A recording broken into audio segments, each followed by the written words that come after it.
যে মশিউর রহমান রনি বলেছেন যে আগামী দিনে বিএনপি কি চায়, এই বাংলাদেশকে বিএনপি কিভাবে দেখতে চায়, সেটি আমাদের কার্যক্রমের মধ্যে দিয়ে কিন্তু ফুটে উঠেছে। আমাদের কমিটি দেওয়ার ক্ষেত্রেও সেটি ফুটে ওঠে। আমাদের যে কার্যক্রম, ছাত্রদল ভালো ভালো কাজ করছে, সমাজসেবামূলক কাজ করছে। এই শীতে আমি দেখেছি প্রচুর কম্বল বিতরণ করেছে আমাদের ছাত্রদল, যুব দলের ভাইয়েরা, বিএনপির ভাইয়েরা।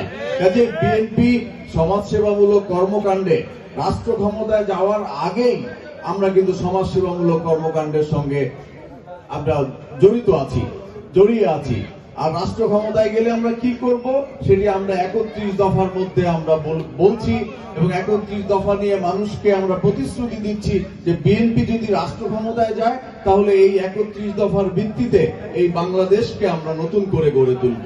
কাজেই আমরা যা করছি সেটা জনসম্মুখে করছি, জনগণকে জানিয়ে করছি, এবং জনগণ যদি আমাদের কথায় আশ্বস্ত হয় তাহলে নিশ্চয়ই তারা বিএনপির পাশে থাকবে এবং বিএনপিকে রাষ্ট্র ক্ষমতায় নিয়ে আসবে আগামী নির্বাচনে।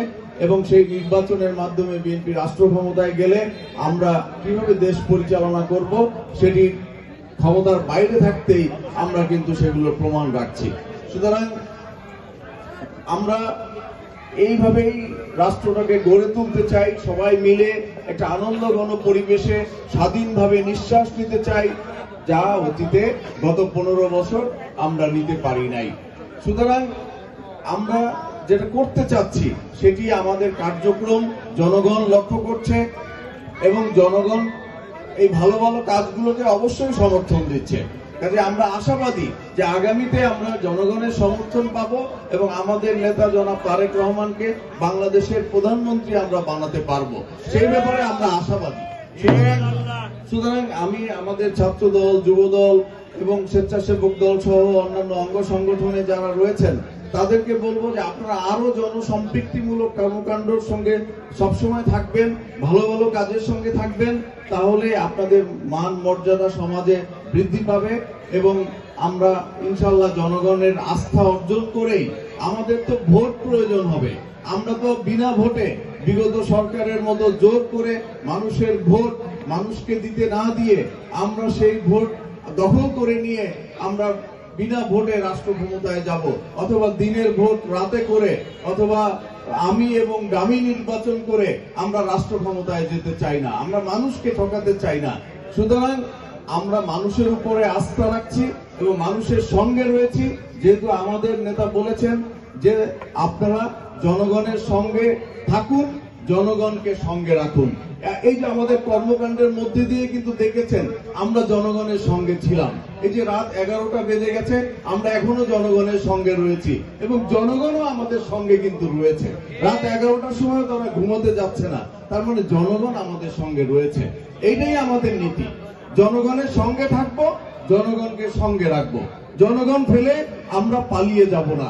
কিন্তু আমরা অতীতে দেখেছি বাঘ ভাল্লুকরা কি করেছে, জনগণকে ফেলে রেখে তারা পালিয়ে গেছে এবং হাজার হাজার কোটি টাকা বাংলাদেশ থেকে তারা নিয়ে বিদেশে পালিয়ে গেছে। কিন্তু আমরা জনগণকে রেখে যাই নাই, অত্যাচার নিপীড়ন সহ্য করেছি, জেল জুলুম মামলা হামলা সহ্য করেছি।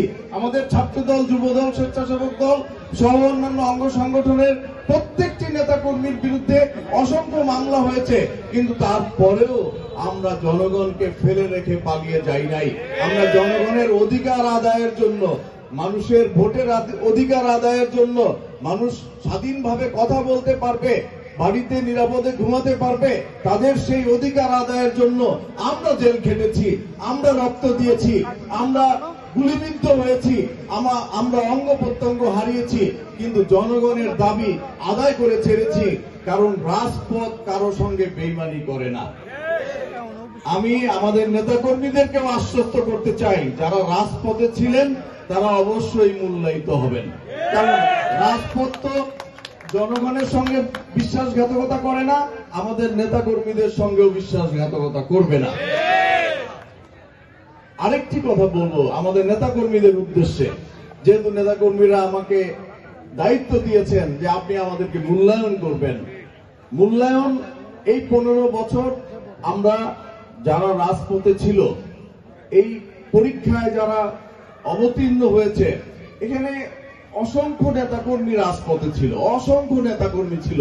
তবে আমরা জানি যে এই 15 বছরের মধ্যে যদি 100টা প্রোগ্রাম হয় তাহলে কেউ 20টা প্রোগ্রামে অংশ নিয়েছিল, আবার কেউ 40টা প্রোগ্রামে অংশ নিয়েছিল, আবার কেউ 60টা প্রোগ্রামে অংশ নিয়েছিল, আবার কেউ কিন্তু 100টা প্রোগ্রামে অংশ নিয়েছিল।